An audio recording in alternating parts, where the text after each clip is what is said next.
In today's video, I'm going to teach you how to edit a template in DocuSign eSignature. Let's dive right in and simplify this process for you. Firstly, you need to log into DocuSign. Head over to the DocuSign login page and enter your account credentials. It's essential to ensure that you have the necessary template editing permissions. Typically, admins and template owners have these permissions, so double check your access before proceeding. Once you've successfully logged in, your next step is to access the templates.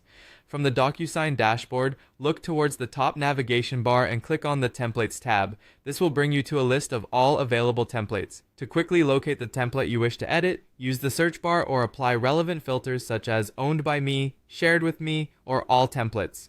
Now it's time to open the template for editing. Hover over the chosen template and you'll see a drop-down menu appear indicated by 3 dots. Click on this menu and select Edit. This action will open up the template editor. Here, you have the flexibility to make adjustments to recipients, documents, and fields. Next, focus on editing the recipients and signing order. Adjust recipient roles to suit your needs, be it a client, manager, or HR staff. If there are multiple signers, you can modify the signing order accordingly. Don't hesitate to add or remove recipients depending on the changes you intend to make. Moving on, you'll want to update the document itself within the template.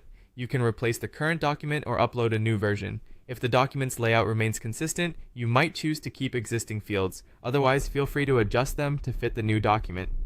Once you've ensured the document is set, you can edit the fields. In the Fields panel, you can drag and drop various fields onto the document. These can include signature spaces, date signed fields, text boxes, checkboxes, radio buttons, or drop-down menus. Remember, you can set fields as required or optional depending on your workflow's needs.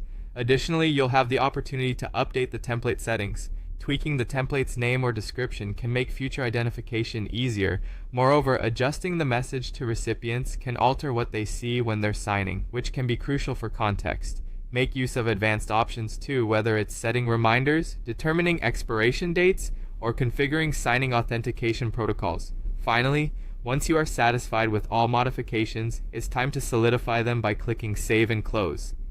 Your newly updated template is now ready for use, complete with all the enhancements and customizations you have implemented. By following these steps, you'll ensure that your templates are always up to date and tailored to suit your dynamic needs.